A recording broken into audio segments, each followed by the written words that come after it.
Donc, permettez-moi de vous présenter le cours de ce soir, donc, qui va porter sur l'ischémie aiguë des membres inférieurs. Donc, pour aborder ce sujet, nous allons suivre le plan classique, donc, qui va comporter la définition, l'épidémiologie, l'étiologie, et puis on va enchaîner avec la physiopathologie, le diagnostic, la prise en charge, et puis finalement, on va parler un peu de la COVID-19. Donc, qu'est-ce que l'ischémie aiguë des membres inférieurs? Donc, elle est définie comme toute diminution soudaine ou aggravation de la perfusion des membres entraînant une menace pour la mobilité des extrémités et la viabilité donc, qui est présente depuis moins de 14 jours. Donc, c'est une séquelle de la maladie artérielle périphérique et c'est une des maladies vasculaires les plus courantes. Donc, pourquoi doit-on s'intéresser à ce sujet? Donc, l'occlusion artérielle aiguë, c'est l'une des maladies les plus dévastatrices en chirurgie vasculaire, donc, qui entraîne la perte d'un membre, la morbidité et la mort. Donc, la reconnaissance précoce de ces symptômes est nécessaire afin de sauver la fonction de ce membre et de prévenir un risque accru de mortalité. Donc, les patients atteints d'ischémie aiguë des membres se présentent souvent peu de temps après l'apparition des symptômes et sont capables de décrire le moment exact où les symptômes ont commencé. Donc, on va faire par la suite un tour sur l'épidémiologie. Donc, il faut savoir que l'incidence réelle de l'ischémie aiguë des membres est difficile à déterminer. Donc, une grande partie de la littérature est constituée de données historiques sans mise à jour récente. Donc, sur cette diapo, je vous ai projeté deux grandes études. Donc, la première qui a été réalisée en 1980 à Stockholm, qui avait randomisé 1 million d'habitants, donc chez qui 138 patients ont présenté une ischémie aiguë des membres. Donc, les chiffres d'incidence variaient de 0,4 par 100 000 habitants pour le groupe d'âge entre 20 et 30 ans et de 182 sur 100 000 habitants dans le groupe d'âge de plus de 90 ans. Donc, 81% des cas ont été classés comme des embolies et 19% comme des thromboses aiguës. La mortalité globale était à peu près de 20% dans le groupe embolie et 21% dans le groupe de thrombose. Donc, la deuxième étude ci-dessous a été tirée d'études britanniques. Donc, Dr. Classon et Anne ont montré en 1989 que l'incidence des ischémies aiguës des membres inférieurs était de 3,7 pour 100 000 habitants. Donc, ils ont réévalué 4 ans plus tard. Donc, il s'est avéré que l'incidence est de 1 pour 7 000 habitants. Donc, on va passer maintenant à notre troisième point de notre plan qui va s'intéresser aux étiologies. Donc, les deux figures qui sont projetées nous montrent les différentes étiologies qui peuvent être soit une thrombose in situ sur maladie artérielle périphérique, une embolie, une thrombose de stent, un traumatisme, un anévrisme périphérique. Il faut savoir que ces deux dernières étiologies constituent seulement 4% de l'ensemble des étiologies. Donc, au cours des 30 dernières années, on a observé un changement dans le schéma étiologique de l'ischémie aiguë des membres. Donc, dans un premier temps, Drisky et al. Avaient constaté en 1984 que 81% des cas qu'ils ont vus dans leur population de patients étaient emboliques et 19% étaient thrombotiques. Et selon les données les plus récentes, prenons l'exemple de l'étude de Raphaël et al. Réalisée en 2014, donc 147 patients qui ont présenté une ischémie aiguë des membres, donc l'embolisation présentait seulement 14% et la thrombose représentait pratiquement 26% et le pontage 36%. Donc, il faut se poser la question pourquoi il y a eu ce changement. Donc, tout simplement parce qu'il y a eu une diminution relative du rhumatisme articulaire aigu dans les pays développés, bien qu'elle reste une cause importante de morbidité, et de mortalité cardiovasculaire chez les jeunes dans les pays moins développés. Donc, il faut noter également la gestion chirurgicale agressive des lésions cardiaques rhumatismales qui a permis d'augmenter l'espérance de vie. Et sans oublier, bien évidemment, les progrès réalisés concernant la prise en charge de la fibrillation atriale. Donc, on va passer à ce chapitre d'étiologie. On va commencer par les causes emboliques. Donc, il faut savoir que l'embolie est le résultat d'un matériel qui traverse l'artère artérielle et obstrue une artère périphérique. Ceci peut être soit un thrombus, des fragments de plaques d'athérome, des cellules tumorales ou bien d'autres corps étrangers, donc qui ont été délogés ou introduits dans n'importe quelle partie du système artériel et peuvent provoquer une occlusion partielle ou totale d'une artère à un point éloigné de leur origine. Donc, les emboles proviennent généralement d'une source proximale, à savoir le cœur, et se logent au point de bifurcation artérielle où le diamètre du vaisseau diminue brusquement. Donc, les artères artérielles du membre inférieur sont touchées environ 5 à 6 fois plus fréquemment que celles du membre supérieur et généralement surviennent plus souvent en cas de FA, en cas de thrombus intracardiaque. Donc, en parlant de nombol, donc on va parler de FA bien évidemment. Donc, l'arythmie la plus courante, c'est l'arythmie la plus courante et affecte généralement 3% de la population. Donc, les événements thromboemboliques à la fois centraux et périphériques sont augmentés et contribuent à cette morbimortalité. Donc, la destination la plus fréquente, la plus courante des emboles dues à la FA est le système circulatoire cérébral, qui entraîne des AVC et des AIT.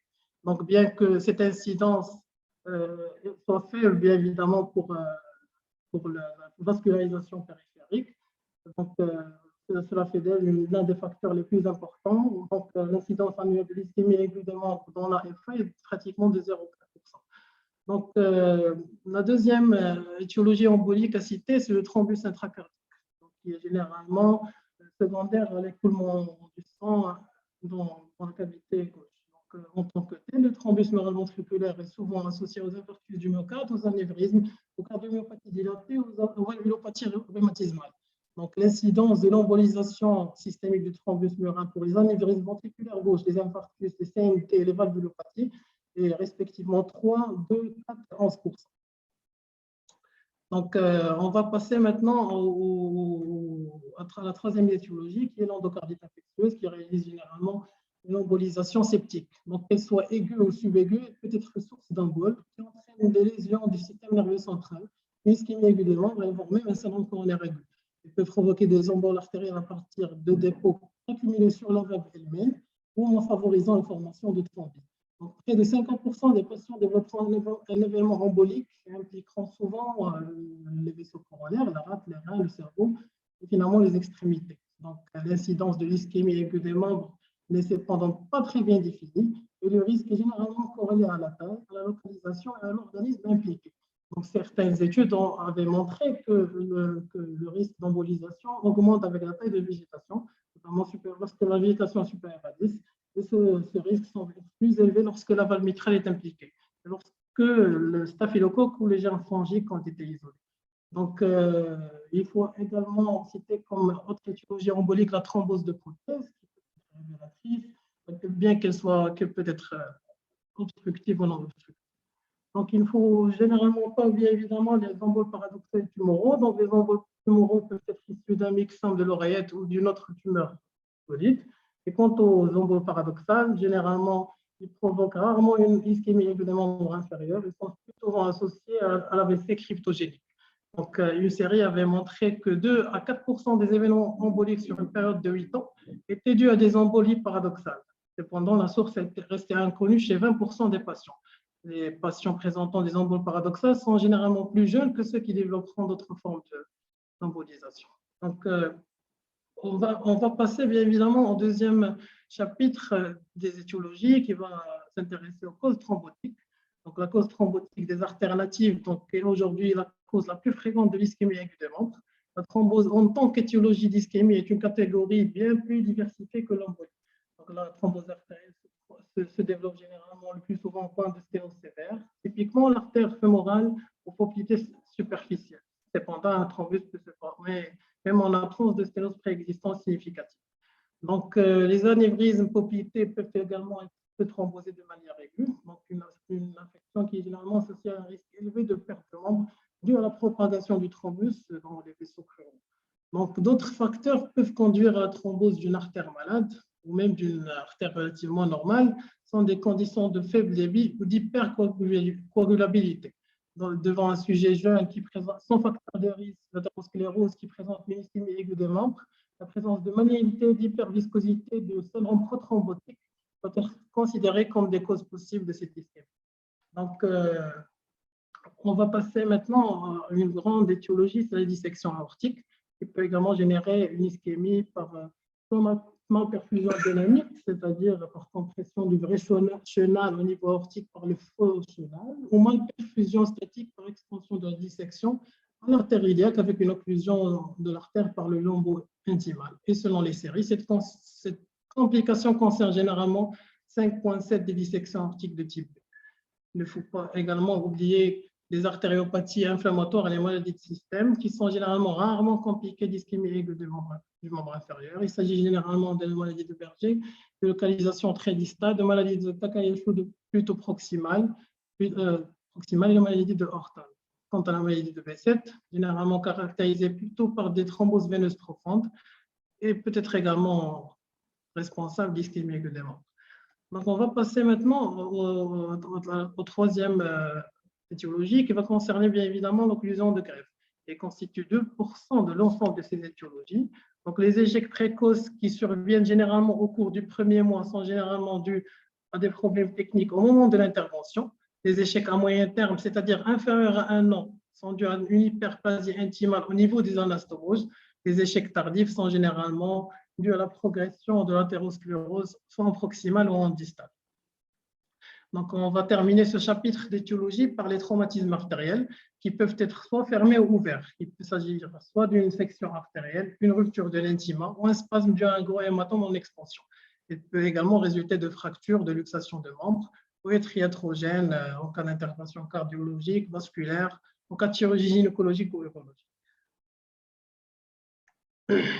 Donc, on va maintenant passer à la physiopathologie. Donc, il faut savoir que l'histoire naturelle de toute ischémie est caractérisée par l'apparition rapide de lésions tissulaires lorsque cette ischémie persiste. Donc, l'arrêt soudain de sang et de nutriments des tissus métaboliquement actifs du membre, y compris la peau, les muscles, les nerfs, responsable des lésions tissulaires et des morts cellulaires.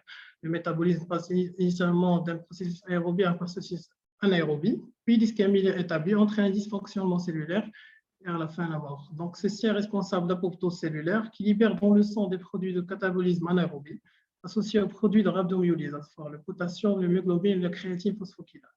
Lorsqu'elle est prolongée, elle induit également une fuite d'eau, de calcium et de sodium vers le secteur interstitiel qui va entraîner une baisse de la volémie et un œdème du secteur interstitiel, ce qui va aggraver encore plus cette ischémie. Donc, la dernière étape de cette nécrose musculaire est caractérisée par une dégénérescence dite de Zenker. Les fibres deviennent gonflées, homogènes, perdent leur strie, et le temps d'ischémie qu'un muscle peut endurer est difficile à déterminer, et c'est généralement dans les 6 heures. Les lésions sont toujours réversibles.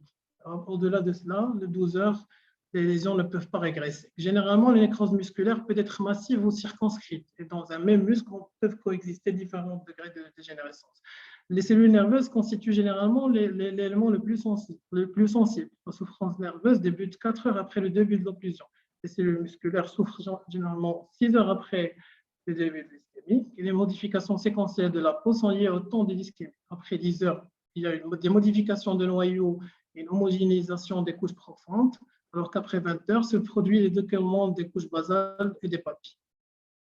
Donc, la sévérité de l'ischémie aiguë d'un membre dépend de plusieurs facteurs. Déjà, de 1, la pression artérielle systémique, un état de choc ou une hypotension artérielle peuvent être les seuls facteurs de décompensation d'une artériopathie oblitérante chronique. Donc, il est important de maintenir une pression artérielle systémique correcte afin de favoriser la perfusion du réseau collatéral.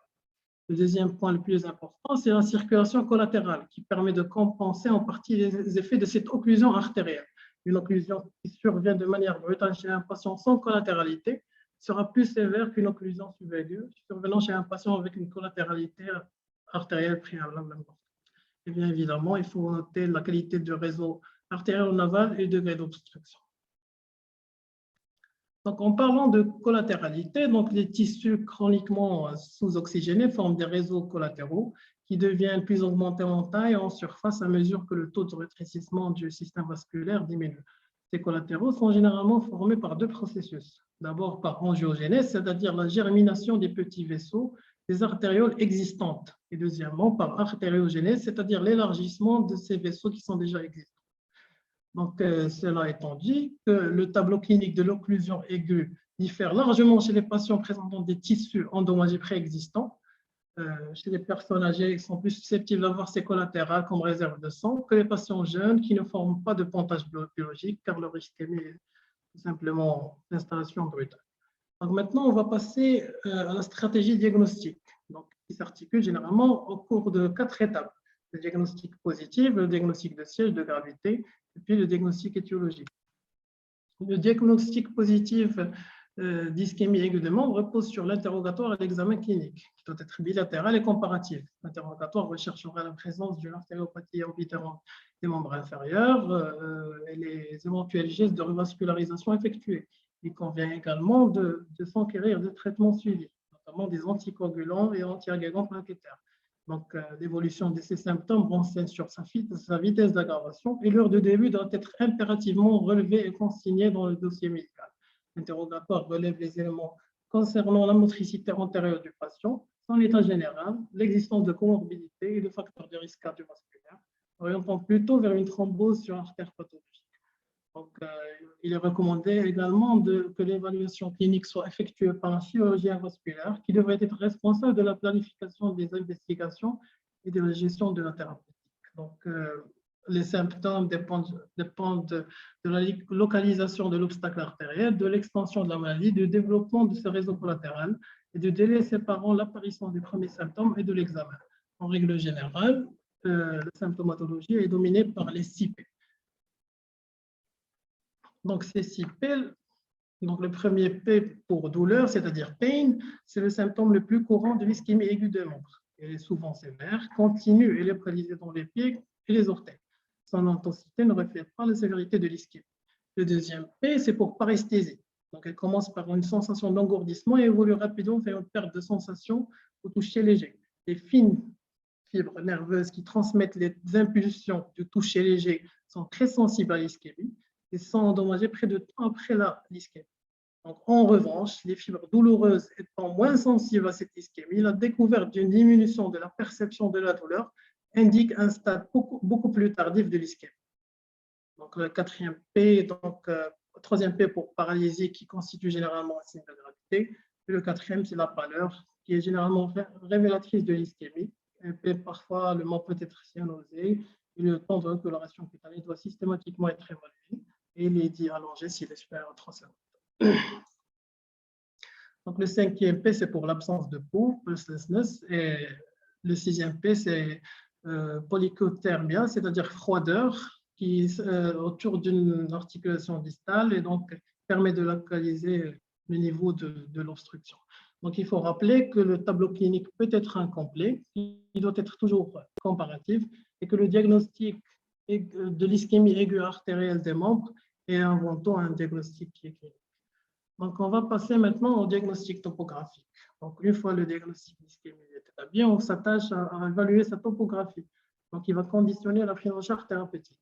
On a comme exemple l'oblitération du carrefour aortique qui réalise une ischémie bilatérale simulant une paraplégie avec une abolition des pouls fémoraux. Il s'agit d'une extrême urgence vitale. Donc, prenons comme autre exemple l'oblitération tibiale antérieure qui réalise une ischémie de la loge antéro-externe de la jambe avec abolition du pouls tibial antérieur. Une fois le diagnostic est affirmé, l'examen clinique permet d'évaluer la sévérité de l'ischémie pour planifier la prise en charge thérapeutique et décider de réaliser ou non des examens complémentaires préalables à la revascularisation. Donc, il peut s'agir d'un état de choc, rechercher une douleur à palpation des masses musculaires, c'est une extrême urgence puisqu'il signe la présence d'une rhabdomyolyse ou bien d'un syndrome de Loge. Donc, il faut rechercher une atteinte neurologique, une atteinte cutanée, et la recherche d'une rigidité cadavérique et un déficit sensitivo-moteur complet ne laisse aucun doute concernant l'irréversibilité de cette ischémie. Donc, après avoir terminé cette anamnèse et cet examen clinique, on va s'attacher à se poser 3 questions. Est-ce qu'il s'agit vraiment d'une ischémie aiguë artérielle des membres? Est-ce que la cause la plus probable est-elle embolique ou thrombotique? Il n'est pas toujours possible de distinguer entre ces 2 étiologies, puisque de nombreux patients avec une cause embolique peuvent avoir un terrain d'artériopathie. Donc, cliniquement, on va s'orienter vers une origine embolique devant un jeune individu qui est très brutal, l'absence d'antécédents de pathologie artérielle ou la présence d'une néphrologie, par exemple. Donc, on va s'orienter plutôt vers une étiologie athéromateuse devant un tableau qui est plus progressif, des antécédents d'artériopathie des membres inférieurs, un patient qui est en rythme sinusal, un tableau clinique qui est moins sévère et des pouls contralatéraux absents ou diminués. Donc, la troisième question qu'on va se poser, est-ce que la jambe est-elle viable, menacée ou ischémique irréversible? Donc, pour répondre à cette question, on va faire appel à la classification de Rutherford, qui divise les malades en 4 stades. Donc, le stade 1 est qualifié de viable, le membre n'est pas immédiatement menacé, sans douleur ischémique, sans déficit neurologique. Le stade 2 est appelé menacé, qui comprend stades. Le stade de A, il est menacé à court terme et le stade de B est immédiatement menacé. Donc, ces patients en 2A auront une perte sensorielle transitoire ou minimale qui est généralement limitée aux orteils.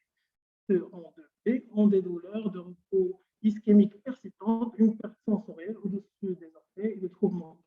Le stade 3 est le stade ultime irréversible. C'est des malades qui sont sujets à des amputations. Donc, passons maintenant aux examens complémentaires. Donc, l'ischémie est une urgence thérapeutique.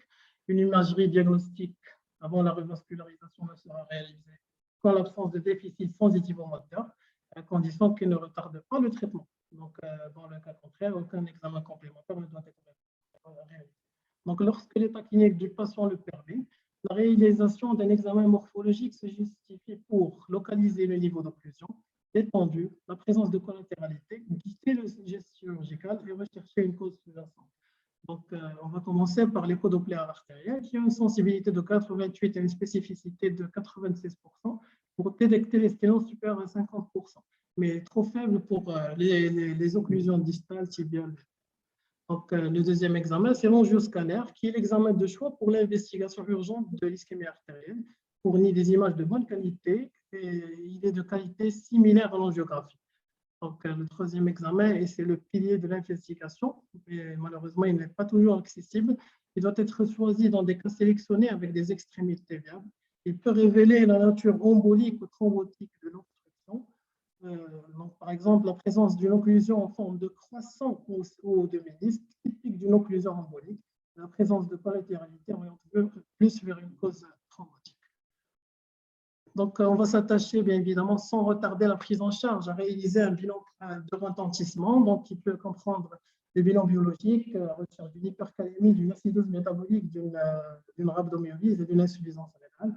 Il est important de rechercher une rhabdomyolyse pour plusieurs raisons. D'abord, le taux de CPK, lorsqu'il est supérieur à 5000 unités par litre, 50% des malades développeront en coup sûr une insuffisance rénale.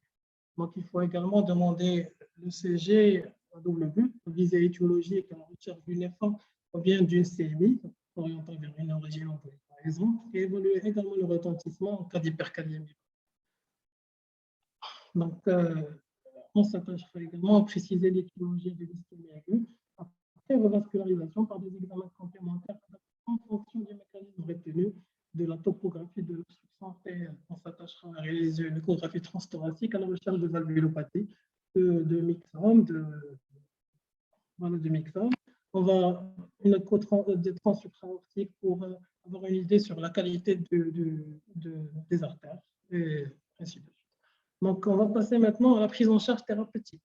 Donc, l'ischémie, c'est une grande urgence. Donc, les objectifs sont soulager la douleur, donc limiter les dégâts, réaliser une revascularisation en urgence, prévenir les complications, à savoir le syndrome de levée d'obstacle et bien évidemment traiter l'étiologie. Donc, l'admission aux urgences d'un patient suspect d'être atteint d'ischémie aiguë de membre inférieur impose l'appel immédiat d'un chirurgien vasculaire, donc qui va apprécier la viabilité du membre et planifier son délai de prise en charge. Il est recommandé que les patients diagnostiqués d'ischémie aiguë dans un centre non vasculaire soient transférés vers un centre vasculaire offrant la gamme complète.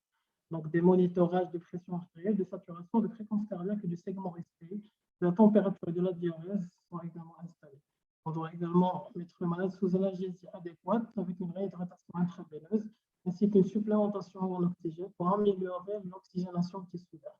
Il faut insister sur le fait qu'il faut réchauffer le membre, réaliser des soins de nursing, éviter tout frottement, proscrire tout adhésif et éviter la position de trait de Lembourg qui aggrave l'hypoperfusion. Donc, il faut également une consultation pré-anesthésique si on arrive à le faire. Donc, les modalités d'anesthésie dépendent du geste de revascularisation, de l'état hémodynamique du patient, donc réaliser l'anesthésie locale ou sédation ou générale en fonction du geste chirurgical qu'on va réaliser. Donc, les patients doivent subir systématiquement une héparinisation, donc le point de traitement le plus important. Donc, l'administration d'une dose primaire d'héparine qui va empêcher la progression de cette thrombose dans la région périphérique et va ralentir les modifications ischémiques irréversibles. Donc, généralement, la posologie et d'un volume de 70 unités internationales kilo, puis relayé par seringue autopousseuse à 15 unités internationales kilo. Donc, afin de maintenir cette anticoagulation dans la fourchette thérapeutique, nous surveillons le niveau de TSA qui ne doit pas s'écarter du niveau recommandé, à savoir 5 à 4. Donc, chez les patients qui présentent une thrombocytopénie confirmée ou suspectée à l'héparine, donc on peut utiliser l'argaman ou la danoparomite. Donc, cette stratégie thérapeutique va dépendre de plusieurs facteurs. Tout d'abord, le type d'occlusion. Est-ce qu'il s'agit d'un embole ou d'un thrombus, de sa localisation, du type de conduit. Est-ce que c'est une artère native ou bien d'une greffe, de la classification de Rutherford, de la durée de l'ischémie et des comorbidités. Et quelle que soit la technique retenue, une angiographie en fin de procédure réalisée pour s'assurer de l'absence de thrombus résiduel et d'évaluer le lit en aval. Donc, on va commencer notre description des traitements par la fameuse embolectomie chirurgicale de Fogarty, qui a été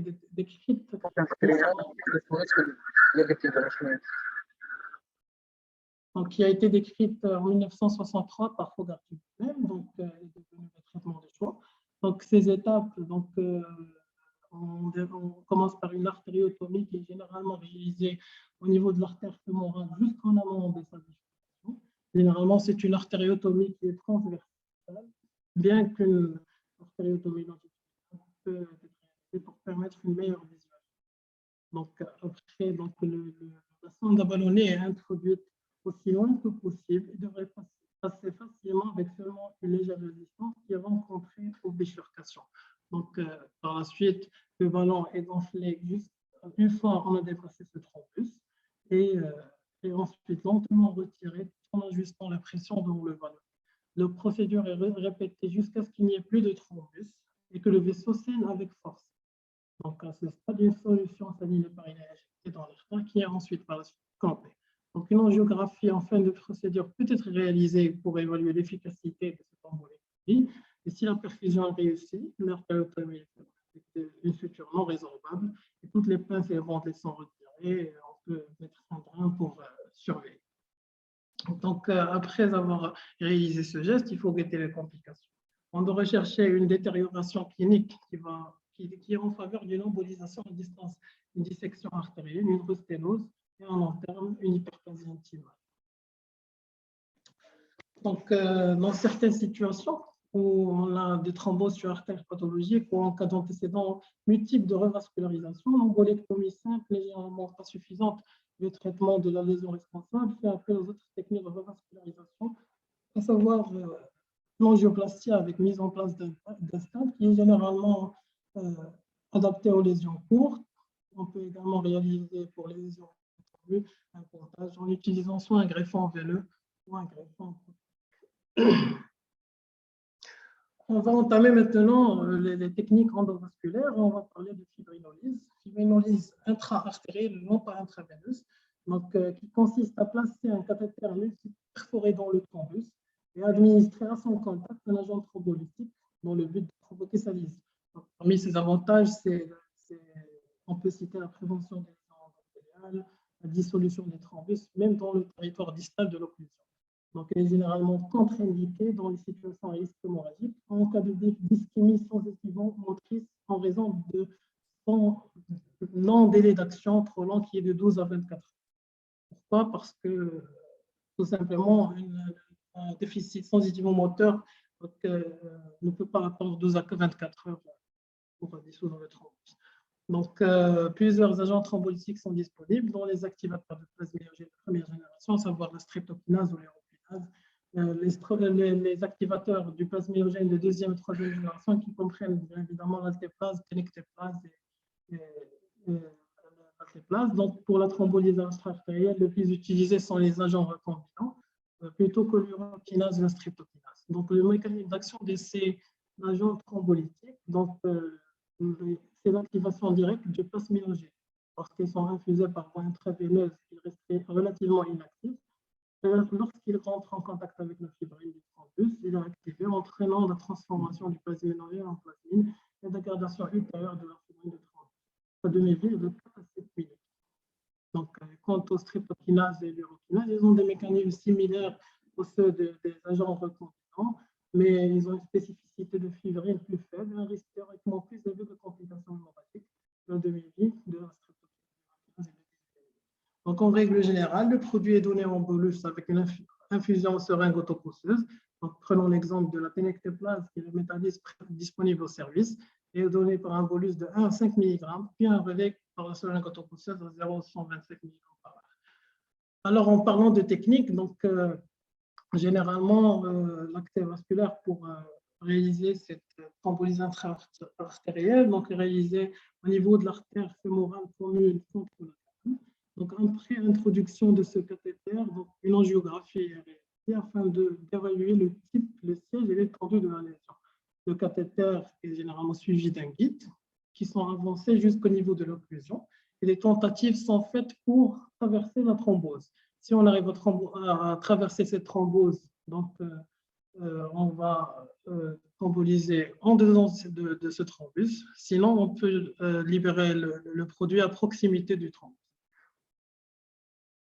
Donc, après la thrombolyse, une surveillance clinique et biologique d'infection et des soins intensifs, donc afin de détecter les signes vitaux, les complications syntaxées, l'état du membre, et détecter précocement la survenue de complications hémorragiques.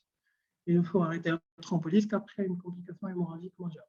Donc, nous effectuons généralement des contrôles neurovasculaires toutes les heures et tout signe de détérioration clinique de moteur sensoriel donc, impose une reprise chirurgicale immédiate. Donc, on contrôle également la numération de la formule sanguine et le bilan d'hémostase afin d'adapter le débit de perfusion de la thrombolyse. Donc, une hypofibrinogénémie profonde inférieure à 1 g par litre doit faire interrompre la thrombolyse. Donc, la durée de la thrombolyse est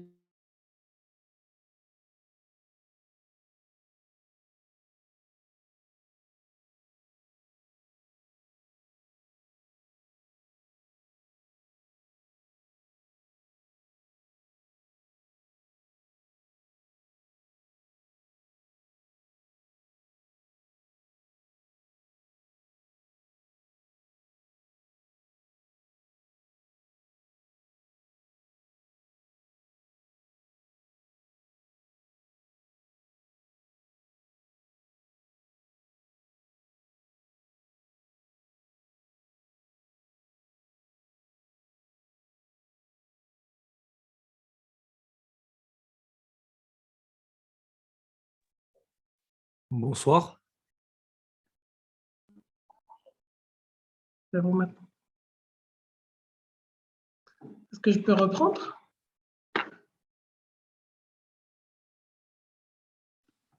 Non, vas-y, à partir de la thrombolyse, vas-y, continue. Donc voilà, donc je disais que cette étude a été menée à Malmö, donc 220 procédures de thrombolyse intra-artérielle ont été réalisées chez 195 patients. Donc la thrombolyse complète a été obtenue dans 85% des cas. Donc les complications hémorragiques ont été documentées dans 33% des cas et seulement 6% des cas ont été interrompus. Donc il a été conclu que la thrombolyse est un succès avec peu de complications majeures chez la plupart des patients souffrant d'ischémie aiguë des membres. Donc, divers dispositifs percutanés de thromboaspiration, de fragmentation sont disponibles, mais qui ne sont pas disponibles au Maroc. Donc, avec comme objectif de fragmenter directement le thrombus. Donc, ces dispositifs peuvent être utilisés seuls ou en combinaison avec la fibrinolyse, permettant une restauration rapide du flux sanguin. Et le risque principal est la perforation par épaule. Donc, après avoir traité cette obstruction, donc l'anticoagulation curative en perfusion intraveineuse est habituellement poursuivie en post-opératoire. Le traitement doit être poursuivi en cas de pathologie sous-jacente embolisée persistante, en cas de néoplasie ou en cas de prothèse par exemple. En l'absence de diagnostic de la cause de l'ischémie, l'anticoagulation est souvent maintenue jusqu'à la réalisation d'un bilan étiologique complet. Le relais héparine vitamique antivitamique A est retardé afin de limiter le risque hémorragique dans la période périopératoire. Donc, on va maintenant parler de la stratégie thérapeutique et Et on va parler de différents stades. Donc, le stade 1 de la classification de Rutherford, généralement, le traitement est différé afin de réaliser un bilan d'imagerie précis au milieu des lésions et un bilan préopératoire afin d'évaluer le risque d'intervention en fonction des comorbidités. On peut proposer chez les patients sédentaires ou ont un risque opératoire élevé un traitement médical par héparine sous surveillance hospitalière dans le but de lever l'ischémie au prix d'une simple claudication résiduelle. En revanche, chez les patients actifs, donc avec un risque opératoire faible, il est recommandé de traiter les malades dans les jours qui suivent. Donc, en cas d'ischémie menaçante, c'est-à-dire à court terme, c'est-à-dire la classe 2A, donc une imagerie préopératoire est souvent réalisée afin de déterminer le mode de revascularisation. C'est la situation la plus fréquente en cas de thrombose sur artère pathologique ou de thrombose de portage, lorsque la chronicité des lésions sous-jacentes a permis le développement d'un réseau collatéral. Donc, en cas d'ischémie immédiatement menaçante, c'est-à-dire stade 2B, c'est la situation la plus fréquente rencontrée dans les embolies sur les artères saines. Il impose une revascularisation en urgence car le délai de reperfusion conditionne directement le pronostic. Et dans une série rétrospective qui avait regroupé 822 ischémies, stade B, donc le taux d'amputation était multiplié par 40 chez les patients opérés au-delà de 6 heures, suivant le début des symptômes. Quant aux malades avec stade 3 de Rutherford, donc il ne faut pas les revasculariser. Donc c'est inutile, voire délétère. Donc généralement, on propose une amputation différée après stabilisation du malade. On peut proposer une amputation d'emblée devant un retentissement métabolique majeur ou devant un syndrome septique menaçant le pronostic vital. Donc après avoir parlé des traitements, on va se poser la question: faut choisir entre fibrinolyse ou chirurgie. Donc, deux grandes études qui ont été réalisées pour répondre à ces questions, et malheureusement, c'est des études qui sont anciennes. Donc, l'étude Rochester avait objectivé qu'indépendamment du fait que l'ischémie soit causée par une occlusion thrombotique ou embolique, la chirurgie et la thrombolyse ont été aussi efficaces pour le sauvetage des membres. De survie à un ensemble semblait plus élevé lorsque le patient présentant des événements emboliques était traité par thrombolyse. Et dans les CETOPA, donc c'est le deuxième large essai qui a réalisé 159 patients et a montré pratiquement la même chose que la chirurgie et la thrombolyse ont fourni des résultats comparables. Donc, d'une manière générale, il est recommandé de réaliser une embolictomie par sonde de Fogarty chez les malades qui admis pour une ischémie aiguë de membre d'origine embolique sur artère saine. Il est recommandé chez les malades qui ont une thrombose in situ, de réaliser une chirurgie en cas de stade 1, comme l'indique la recommandation qui figure ici. Donc, ceci parce qu'on doit prendre notre temps pour revasculariser, réaliser, pour enlever l'obstruction et traiter la lésion sous-jacente en une seule fois. Donc voilà, donc le stade 2A, généralement, il est proposé de réaliser une thrombolyse intra-artérielle. Le stade 2B, la thrombolyse intra-artérielle est contre-indiquée. On propose généralement soit un pontage ou une embolie. Le stade 3 est généralement traité par l'amputation. Donc après, élimination du thrombus. Donc, il y aura toujours, évidemment, une lésion artérielle préexistante qui doit être traitée. Et donc, pour traiter cette lésion, on va faire appel aux recommandations de l'AOMI. Donc, on va réaliser une artériographie pour voir cette lésion sous-jacente. Et en fonction de cette lésion, on va décider. Donc, prenons l'exemple de la lésion fémoro-poplitée. Si cette lésion est courte, inférieure à 25 cm, on propose un traitement endovasculaire. Si elle est supérieure à 25 cm, endovasculaire, ça veut dire l'angioplastie, par la mise en place d'un stent. Si la lésion est supérieure à 25 cm, on peut proposer la chirurgie. Et si le risque chirurgical est élevé, on peut dans ce cas discuter une angioplastie. Donc, on passe maintenant aux deux complications majeures, qui sont le syndrome de reperfusion et le syndrome de Loge. Donc, la lésion d'ischémie reperfusion est définie comme l'exacerbation paradoxale des dysfonctionnements et de la mort cellulaire après rétablissement du flux sanguin dans des tissus précédemment ischémiques. La phase de reperfusion est marquée par la production de radicaux libres, qui est responsable de lésions de membrane cellulaire. Donc, la complication la plus grave pendant la reperfusion est le crash kidney. Donc, sa physiopathologie commence par une rhabdomyolyse qui résulte résultant de la dégradation musculaire et de la fuite consécutive de myoglobine et de créatine phosphokinase. Donc, le taux excessif de myoglobine entraîne l'occlusion des artérioles dans le globe utérin.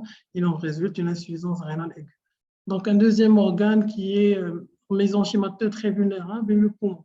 Donc, il va répondre à une inflammation systémique par une perméabilité vasculaire accrue qui va provoquer ainsi un œdème pulmonaire. Donc, et ceci va se traduire sur le plan fonctionnel par une altération des échanges gazeux et une réduction de la confluence pulmonaire. Donc, au cours de ce processus, les membranes basales et d'autres protéines membranaires peuvent être détruites, donc ce qui va causer le syndrome de détresse respiratoire. On va parler de la deuxième complication, c'est le syndrome de Loge, qui est généralement consécutif à l'augmentation de la pression intracompartimentale dans plusieurs loges musculaires. Il entraîne une diminution de la perfusion locale, une tissulaire. C'est une extrême urgence chirurgicale. Donc, généralement, peut apparaître jusqu'à 48 heures après la revascularisation et est diagnostiquée par une douleur spontanée, d'autant plus si elle ne répond pas aux antalgiques. Donc, le traitement repose sur une fasciotomie. Cette fasciotomie doit être envisagée dès que possible et toujours dans les 2 heures. Est-ce qu'on peut réaliser une fasciotomie préventive chez tous les malades? Non, parce que ceci est associé à un séjour prolongé à l'hôpital, une infection locale et le développement d'une TVP tardif. Donc, une fasciotomie peut par contre être proposée si on a une ischémie profonde des 4 loges musculaires, par exemple, ou si elle intéresse les 2 membres inférieurs. Donc, comment traiter les patients en post-opératoire? Donc, généralement, chez les malades qui ont une ischémie aiguë d'origine embolique, on va garder l'anticoagulation s'il y a une indication formelle à celle-ci. Donc, par exemple, en cas de FA, de prothèse, de thrombose, de valvulopathie, on va garder cette anticoagulation. Chez les malades qui ne sont pas connus porteurs d'une étiologie embolique, on ne va arrêter l'anticoagulation qu'après réalisation d'un bilan exhaustif. Donc, après traitement de cette étiologie, donc est-ce qu'on doit garder cette anticoagulation? Donc, la réponse à cette question vient dans une étude qui est très limitée, vu le nombre de patients qu'elle a randomisé, seulement 50 patients. Donc, elle a étudié l'anticoagulation chez les malades qui n'ont pas une cause pour expliquer l'anticoagulation. Donc, il s'est avéré que l'anticoagulation interne n'est peut-être pas nécessaire chez ce groupe de patients. Donc, chez les patients avec une ischémie aiguë thrombotique, ce qui n'est pas discutable, c'est qu'il faut mettre les malades sous statine et il faut les mettre aux anti-agrégants plaquettaires. Donc, une question qui va se poser par la suite, est-ce que chez ces malades, chez les malades qui ont bénéficié d'une angioplastie, est-ce qu'il y a une place pour la bioantiagrégation plaquettaire? Donc, ce qui est recommandé à clair, c'est qu'il faut garder l'anticoagulation pendant 1 mois après la mise en place d'un stent. Au-delà de 1 mois, on n'a aucune recommandation claire. Donc, The Mirror Study est venu pour évaluer cet intérêt, c'est-à-dire évaluer l'intérêt de la bioantiagrégation plaquettaire après 1 mois. Donc, c'est un essai prospective randomisé monocentrique, donc, qui est limité, donc il a comme échantillon seulement 80 patients. Donc, et comme résultat, après 6 mois, les patients sous clopidogrel présentaient des taux de revascularisation significativement plus faibles que les patients sous placebo, que ce bénéfice n'est presque pas présent après ces 6 mois.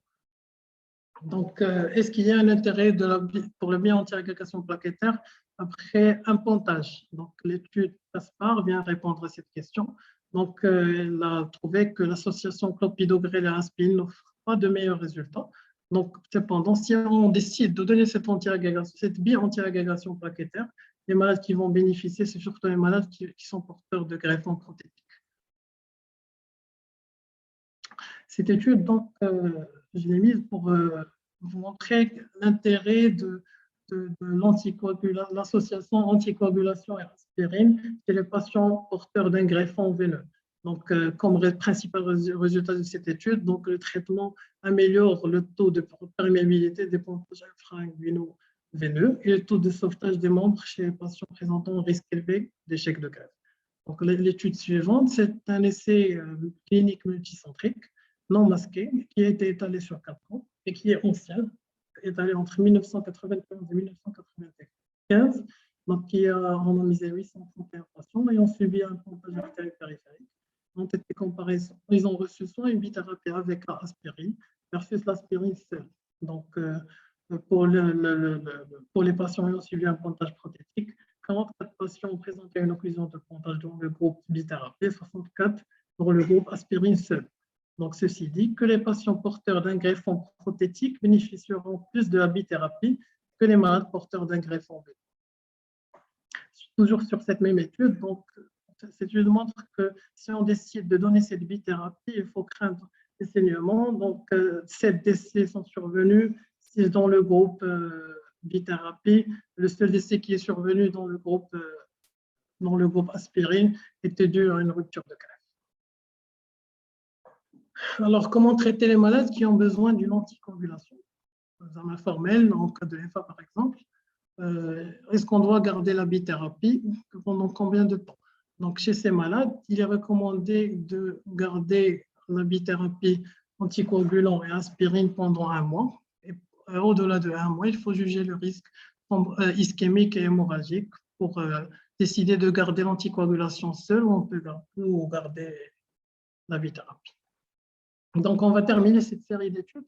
On va parler de l'étude Voyager-PAD. Donc, c'est un essai double aveugle publié en 2021, donc, qui évalue l'intérêt des AOD rivaroxaban 2,5 mg x 2 par jour, en plus d'un traitement par aspirine chez les malades qui ont bénéficié d'une revascularisation.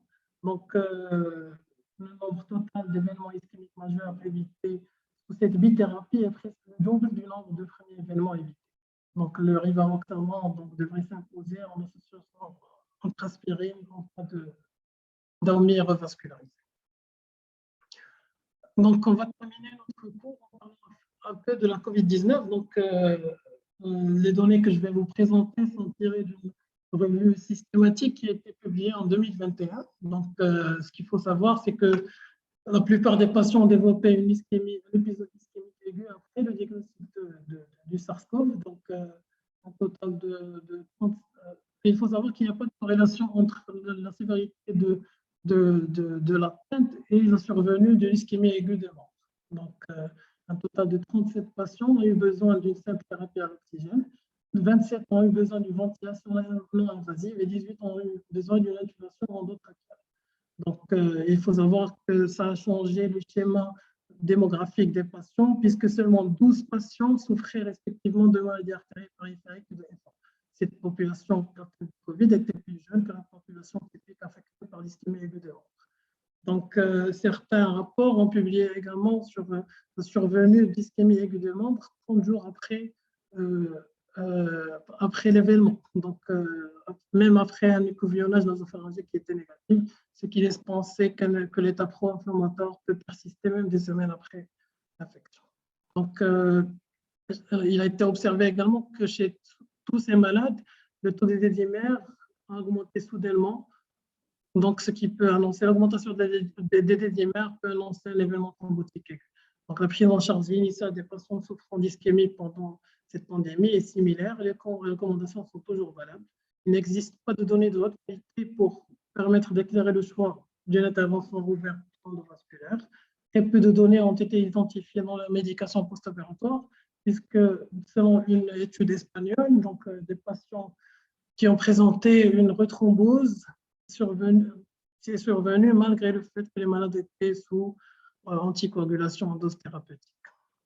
Donc, on va terminer en parlant de la mortalité. Donc, il a été remarqué que cette association ischémie aiguë COVID-19 est relativement grave. Donc, les raisons de ces mauvais résultats peuvent être liées à la réticence des chirurgiens à opérer les patients gravement malades, à la COVID même et la présentation tardive avec une ischémie sévère. Donc, pour conclure, l'ischémie aiguë des membres est une urgence chirurgicale de diagnostic clinique.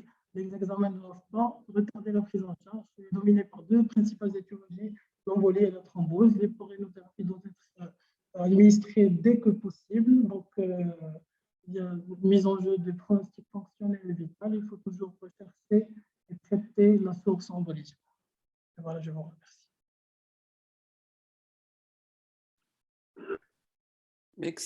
Merci, Dr. Jazuli.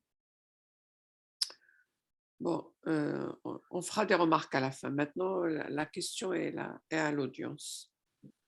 Est-ce que vous avez des questions à poser? Vous avez des... Bonsoir. Bonsoir.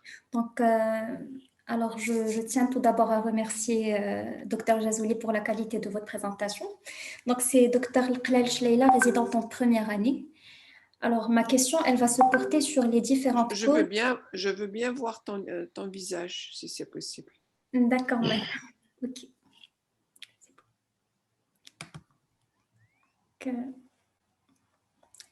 Bonsoir, madame. Alors, donc, ma question, elle va se porter sur les différentes causes qui peuvent entraîner l'ischémie aiguë des membres inférieurs. Donc, comme ce que vous avez dit, docteur Jazouli, on peut les classer en cause embolique, en cause thrombotique, en cause post-traumatique artérielle, sauf qu'à un certain moment, vous avez parlé des occlusions de greffe, que je n'ai pas bien compris. C'est des malades qui sont déjà porteurs qui ont déjà fait un événement ou bien qui ont été revascularisés suite à une artériopathie oblitérante des membres inférieurs et qu'à un moment, ce pont qui a été déjà placé, il est obstrué. Et donc voilà, c'est une thrombose de greffe qui était déjà placée. Voilà. D'accord. Donc c'est la seule question que j'avais à poser. Merci beaucoup. Merci, Dr Klelch. Alors, bonsoir madame. Bonsoir. Alors, c'est docteur Atlas Ilyas, nouveau résident en première année. Oui, mettez votre D'accord. caméra, s'il vous plaît. Alors, tout d'abord, je tiens à féliciter et à remercier docteur Jazouli pour la qualité de cette présentation. Et la question que j'ai est la suivante. Puisque le syndrome de reperfusion et la migration d'une embole après échec de revascularisation donnent tous les deux une aggravation du tableau clinique. Est-ce qu'on peut différencier entre les deux cliniquement? Généralement, c'est pratiquement la même physiopathologie. Donc, ce qu'on doit faire, c'est que si le malade ne se présente pas par une rhabdomyolyse avant la revascularisation, tant mieux. Sinon, on doit le surveiller après la revascularisation, par une réhydratation, l'alcalinisation des urines, et puis voilà, surveillance biologique. Merci beaucoup. Merci, Dr Atlas. D'autres remarques? Bonsoir madame, c'est Bonsoir. Hamdani Zainab.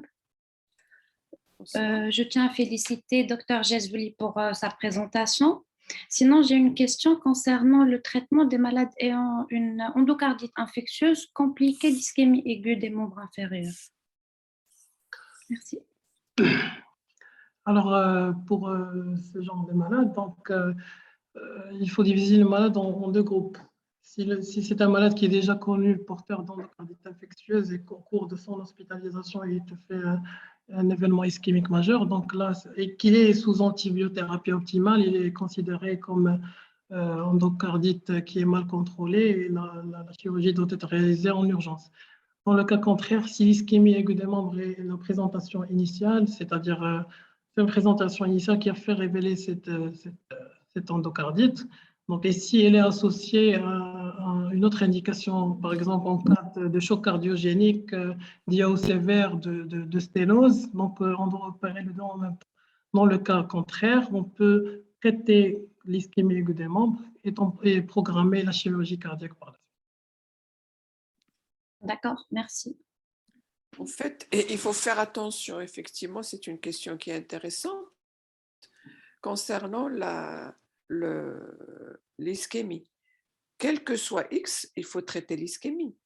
C'est-à-dire que l'urgence est toujours là. Peut-être la différence, c'est qu'on ne donne pas de traitement anticoagulant parce que ce n'est pas un thrombus. En général, ce sont des végétations qui ont migré. Donc, il faut traiter quel que soit X. Ouais. D'accord, merci. D'autres remarques? D'autres questions? Bonsoir, professeur. Bonsoir. Bonsoir tout le monde, c'est Dr Rochd Mehdi. D'abord, je tiens à remercier mon ami Dr Ali Jazouli pour son cours.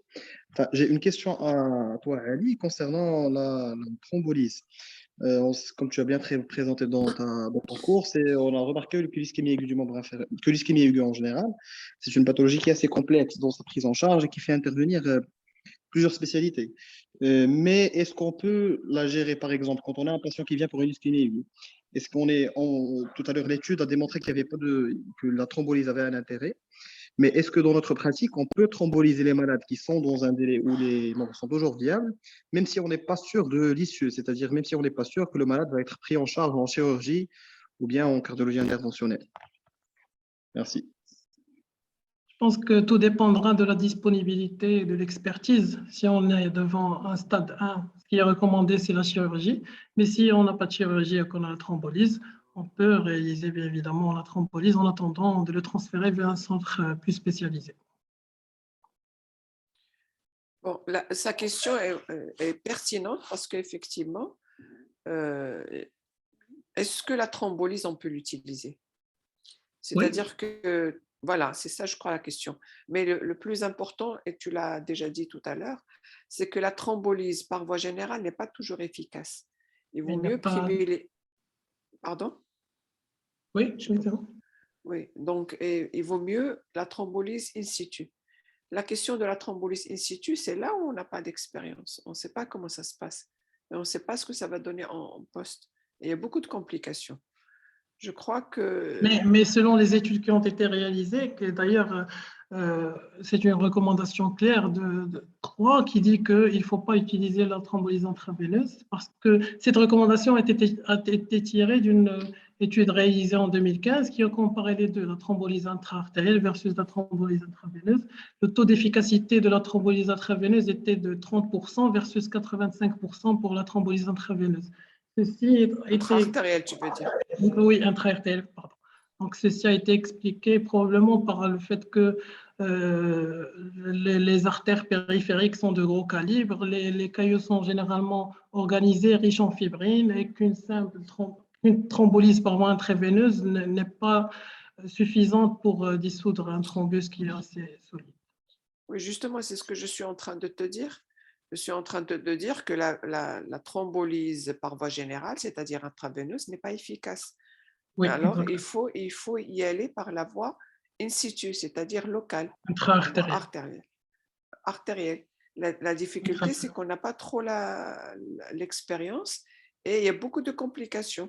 C'est-à-dire, on risque de liser le thrombus et donc avoir d'autres… des embolisations distales et on risque de perforer l'artère. C'est-à-dire que c'est là où on n'a pas l'expertise.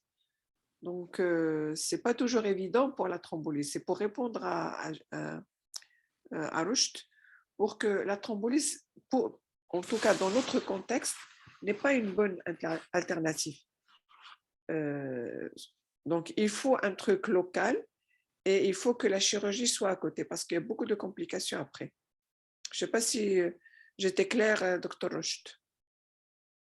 Oui, professeur, c'est exactement ce que je voulais savoir. C'est juste nos amis qui sont passés par la chirurgie cardiaque, ou bien même nous, quand on voit ça tous les jours durant les gardes, c'est juste qu'en général, ce type de malade, il n'y a pas vraiment d'issue thérapeutique en matière de chirurgie dans notre contexte. Donc, c'est pour ça que j'ai posé la question par rapport à la thrombolyse, et vous avez raison, professeur, par rapport à la thrombolyse locale. Ça a son intérêt, mais comme vous l'avez dit, il faudrait que ça soit suivi par une chirurgie, par des équipes bien rodées sur ça. Merci. Bonsoir, madame. C'est Dr Amouri. Je voulais remercier Dr Jezouli pour la qualité de sa présentation. Moi, ce n'est pas vraiment une question par rapport à son cours, mais plus une demande vers vous, madame, d'expertise par rapport à votre expérience. Dr Rochd et Dr Karmouchi, ayant été avec moi de garde mardi, on a été contacté par l'équipe de CCV pour une ischémie aiguë du membre supérieur gauche. Ce qui est, les ischémies aiguës des membres supérieurs sont relativement plus rares que les ischémies des membres aigus des membres inférieurs. Chez une patiente relativement jeune qui avait la quarantaine, sans facteur de risque notable, sans facteur de risque cardiovasculaire majeur. Et la question que je me posais, quelle pourrait être l'étiologie de cette ischémie aiguë du membre supérieur? Est-ce qu'on pourrait faire un parallélisme entre les étiologies des ischémies aiguës des membres inférieurs et la prise en charge, est-ce qu'il pourrait y avoir un certain parallélisme? Tu veux dire par le parallélisme, c'est-à-dire que C'est-à-dire qu'on est-ce pourrait que c'est la utiliser même la même chose? codification. Certes que l'anatomie est différente et que les retentissements peut-être anatomocliniques d'une ischémie aiguë du membre supérieur est différente par rapport au membre inférieur, mais est-ce que par exemple on pourrait utiliser la même codification des recommandations pour thrombolyse, angioplastie, chirurgie et aussi surtout pour les étiologies. Nous, ce qui nous avait inquiété, c'est que la dame n'avait pas vraiment de facteur de risque qui pourrait expliquer une origine peut-être. Les étiologies, certes, elles sont différentes, surtout une femme jeune. Chez les femmes jeunes, il faut plutôt penser à Maladie de l'ischémie, système, non? maladie de système ou au problème de cholestérol, les emboles au cholestérol. Donc, ce n'est pas vraiment thrombotique. Ou il faut penser à un problème néoplasique.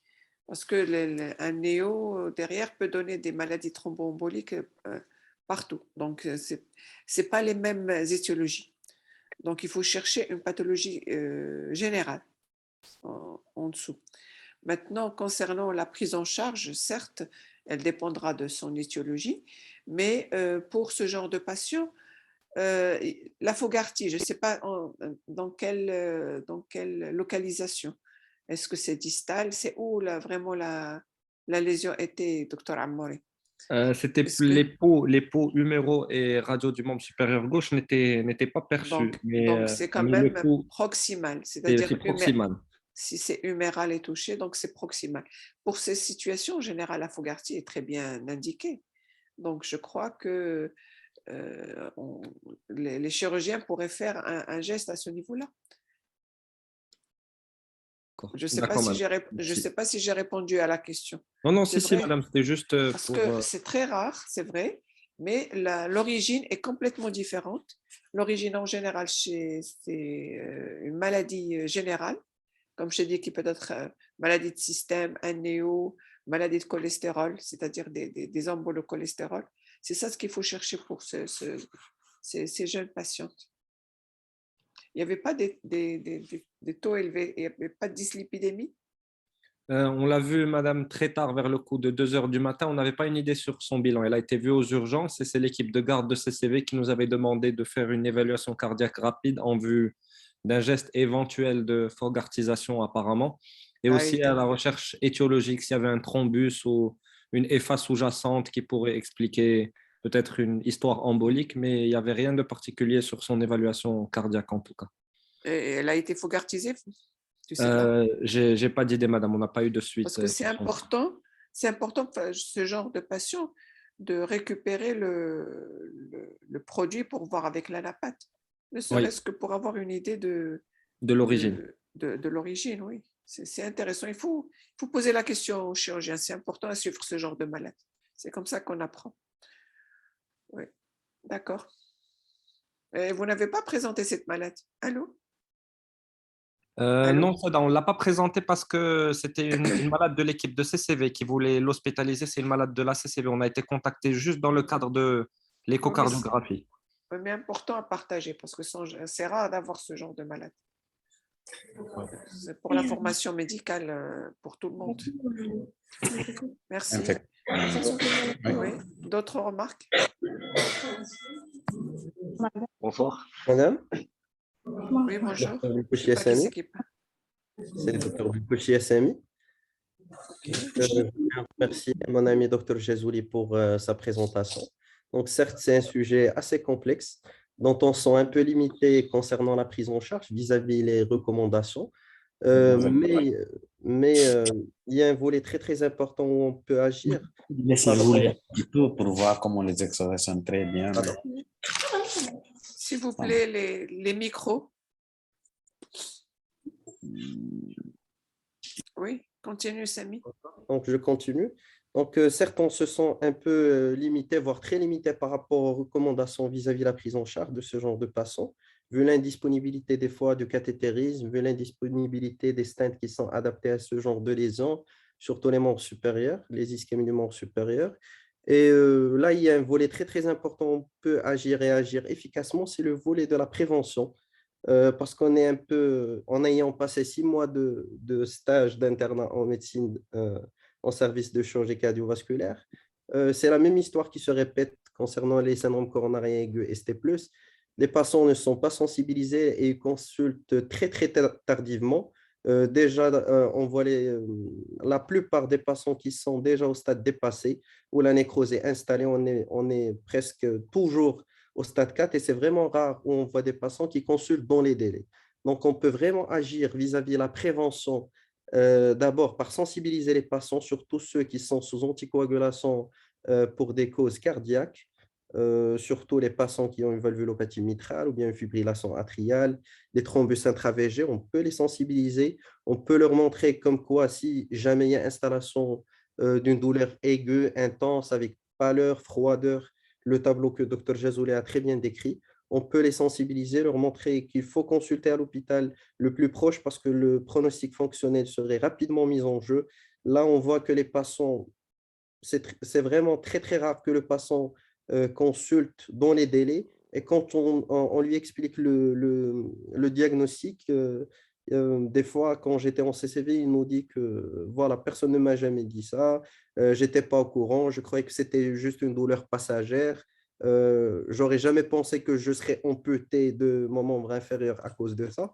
Donc, je vois que c'est un volet très, très important. Si on est limité sur la prise en charge, on peut agir sur ce niveau, et surtout chez les patients qui présentent des étiologies cardiaques qui peuvent donner ce genre d'ischémie. Voilà. Merci Samy, tu es le bienvenu dans la cellule prévention. Donc, on attend de vous de ça. Bien sûr, la prévention est très importante. Mais bon, c'est quand même pas aussi simple et pas aussi évident. Si on peut le faire, au moins pour les malades qui sont hospitalisés en cardiologie, ça serait bien. Et pour aller vers la population générale, c'est un peu compliqué. Mais tu as parfaitement raison, la prévention est primordiale chez tout malade et toutes les pathologies. Oui, d'accord. D'autres remarques, d'autres questions? Professeur, Oui, bonsoir. bonsoir, c'est Dr Joubert Majda, je suis résidente en première année. Donc, Oui, Dr. Joubert. merci Dr Jazouli pour la qualité de sa présentation. Ma question serait sur les principaux diagnostics différentiels au stade clinique de l'ischémie aiguë des membres inférieurs. Quels seraient les principaux diagnostics différentiels Ce qu'on retrouve généralement, il parle de tableau de sciatalgie aiguë ou de paraplégie secondaire à un AVC, mais je pense qu'un tableau d'ischémie aiguë des membres est évident. L'existence d'une froideur, de l'absence du pouls fémoral, c'est ce qui différencie les deux.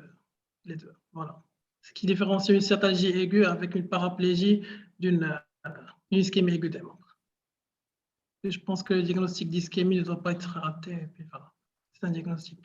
Oui, je crois que l'interrogatoire et l'examen clinique, rapidement, tu trouveras le diagnostic. Effectivement, c'est très clair. Bon. D'accord. Oui. Bonsoir. Bonsoir. Oui, bonsoir professeur. Bonsoir chers collègues. Je suis Hatim Chouni Bijlou, résident première année. Ouais. Merci. Si tu peux montrer ton visage, s'il te plaît. Oui, merci. 2 secondes. Oui, d'accord. Je ne sais pas si ça marche. Oui, ça marche. Oui, alors ma question c'est pour l'ischémie du membre inférieur, contrairement à par exemple l'ischémie du myocarde, on a plusieurs étiologies qu'on peut suspecter.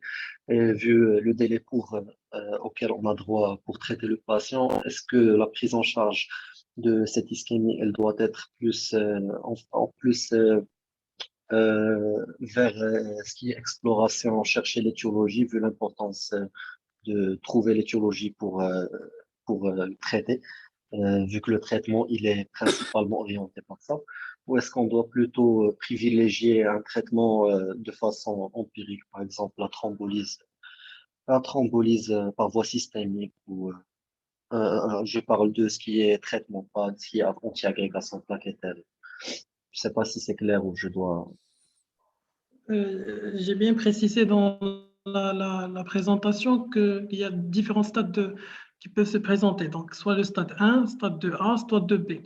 Le stade 2B, c'est un traitement chirurgical en urgence. On ne doit réaliser aucun examen complémentaire. Le stade 2A, on peut se permettre de réaliser un examen complémentaire et traiter dans les heures qui viennent. Et le stade 1, on peut prendre notre temps, profiter pour réaliser une imagerie, savoir est-ce que l'origine est embolique, est-ce que c'est plus thrombotique, compléter l'examen par ETT, par ETSA, et puis voilà, et traiter par la suite, en fonction. Mais toujours Mais, est-il, par exemple, toujours est-il, il faut rappeler que il faut faire vite, moins de 6 heures. Oui. Alors, Seda, pour le stade 2B, ce que je voulais demander, par exemple, c'est qu'on a dit que pour J'entends une rien, moi. origine embolique, j'ai dit au Sada que pour une origine embolique, par exemple, on privilégie la fogartisation. Mais pour une origine athéromateuse, c'est plutôt la thrombolyse in situ. Alors, est-ce qu'on a le temps de chercher si c'est la première ou la deuxième, ou est-ce qu'on doit traiter de façon générale, puis on cherche par la suite? Si on est devant un âge Parce que c'est jeune, une urgence. c'est une urgence, oui. Si on est devant un âge jeune qui est connu porteur d'une néoplasie, par exemple, on va plus s'orienter vers une cause embolique. Donc, on va opter pour l'embolectomie de Fogarty.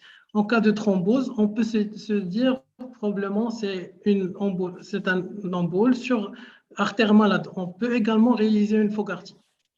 Voilà. Donc, par la suite. On peut proposer le pontage si on estime que c'est un malade qui a des lésions complexes et que la Fogarty ne va servir à rien. On peut réaliser dans ce cas un pontage. Donc, on s'oriente principalement par l'interrogatoire. Interrogatoire, les antécédents. Oui. Pardon, je n'ai pas très bien entendu la question, excuse-moi. Je n'ai pas très bien entendu la question. C'était quoi la question, excuse-moi? La question, c'était que la prise en charge d'une d'une ischémie aiguë du membre qui est urgente, elle doit être chirurgicale, elle doit être rapide.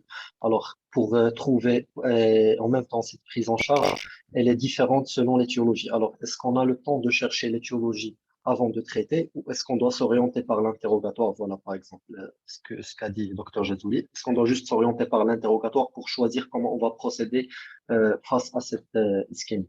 C'est ça la question. Oui, mais Est-ce qu'on a le temps de faire des explorations pour ça trouver dépend, précisément l'étiologie? ça dépendra de son stade et dépendra aussi de comment dirais-je, la progression de la lésion. Est-ce que c'est une lésion qui est vraiment aiguë? Là, il faut aller rapidement. On n'a pas le temps d'aller chercher, etc. Et il faut voir le stade. Maintenant, si c'est une progression, c'est une évolution progressive, oui, on a le temps pour chercher, pour aller explorer. Ouais. Je ne sais pas parce que j'entendais pas très bien ce qu'a dit Dr Jazouli. Oui, c'est pratiquement la même chose. Généralement, les malades avec une cause thrombotique se présentent avec un stade 1A, donc on a un peu le temps. Le stade 2B, c'est généralement les malades avec une étiologie embolique. Donc, voilà. Qu'on va traiter par Fogarty le plus souvent. Ok, merci. Juste une Merci. autre question, s'il vous plaît. Pourquoi on n'utilise pas l'héparine au lieu de plutôt l'héparine abapomoléculaire au lieu de l'héparine non fractionnée? La demi-vie de l'HNF est courte par rapport à l'HBPM. Donc, si par exemple on met le malade sous HNF et qui se détériore cliniquement, donc on peut arrêter cet HNF et procéder au geste sans augmenter le risque hémorragique. Si tu donnes l'HBPM, donc la demi-vie est assez longue, donc faire le geste et sous HBPM, donc c'est un risque hémorragique qui est très élevé. Tu exposes le malade. C'est nul. Oui, tout à fait. Ok, merci. D'autres remarques, d'autres questions? Juste une petite intervention, madame, si vous le permettez, pour Bien répondre sûr. en même temps à la question de Dr Tuimi et en même temps à la question de Dr Amouri. Quand j'étais en CCV, on avait déjà vu une jeune femme qui se présentait pour un tableau d'ischémie aiguë du membre supérieur. Et finalement, il s'est avéré qu'elle avait un terrain de vascularite et qui avait très très bien répondu à la chaîne en SAP. Au bout de 48 heures, il n'y avait plus d'ischémie du membre supérieur. On avait fait 2 angioscanners, le deuxième de contrôle était pratiquement normal. Donc, ce genre de patients, surtout en cas de terrain inflammatoire, peuvent très bien répondre au traitement médical à base d'HNF. Oui, très bien.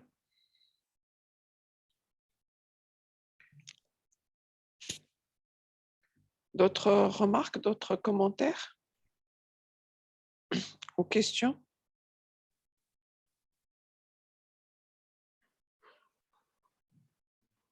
Bonsoir madame, Bonsoir. je suis docteur Dounia, résidente en première année. S'il vous plaît, mettez des visages parce que là, je ne vous reconnais pas. Même les anciens, essayez de mettre une photo au niveau de pour vos noms. Là, je vous confonds. Ouais.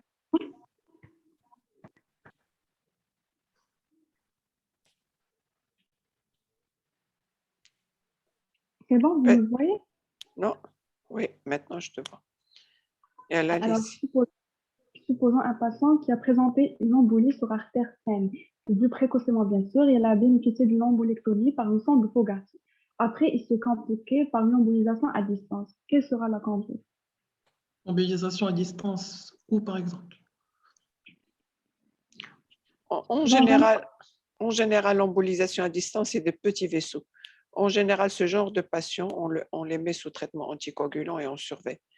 Parce que le gros truc est enlevé et l'embolisation à distance peut être traitée par l'héparinothérapie parce qu'on peut pas on ne va pas se jouer à aller encore fogartiser des petits vaisseaux.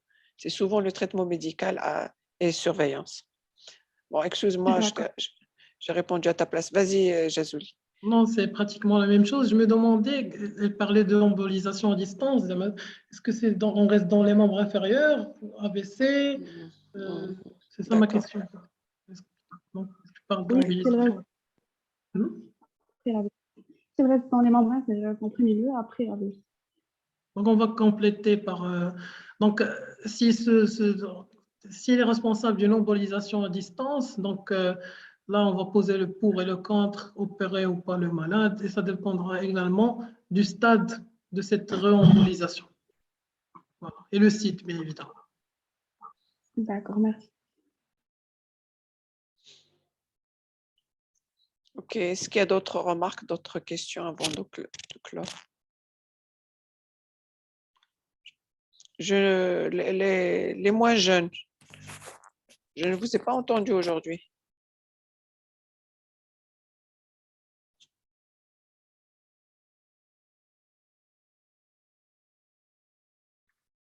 Est-ce que vous êtes là au moins?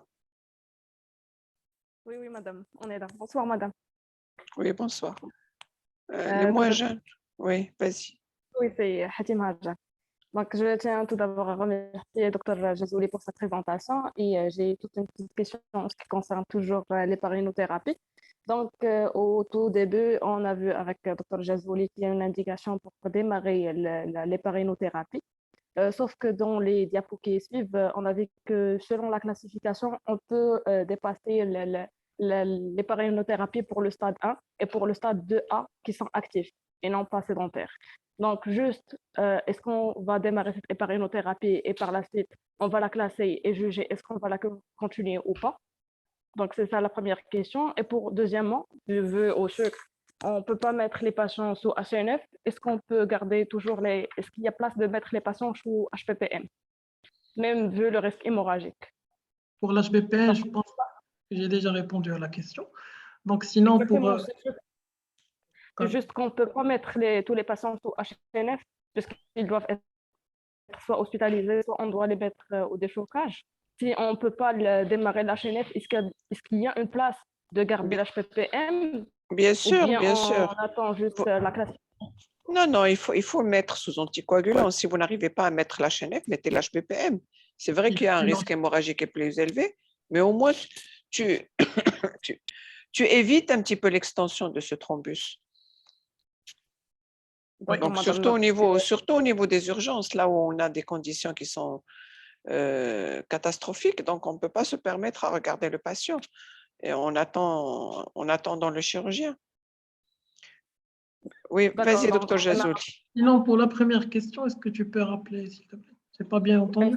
Juste pour, on a dit qu'il vaut mieux démarrer une héparinothérapie dès que possible, mais ce n'est pas indiqué pour le stade 1 et pour le stade 2A pour les gens actifs.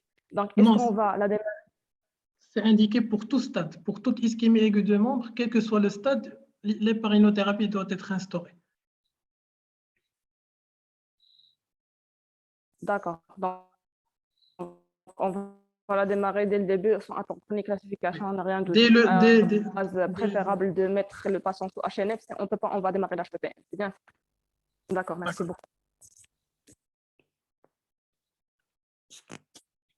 Ok, est-ce qu'il y a d'autres remarques, d'autres questions?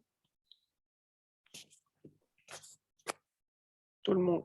Bon, s'il n'y a plus d'autres remarques, je tiens à te remercier, docteur Jazouli. Bon, je vois que tu étais vraiment pas vraiment prêt. Tes diapos étaient trop remplis. T'es pas.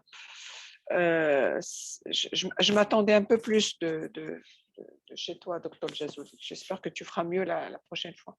D'accord. Sinon, donc, s'il n'y a plus d'autres remarques, d'autres commentaires, je crois que on va clore cette session. Donc, et à demain. Au revoir.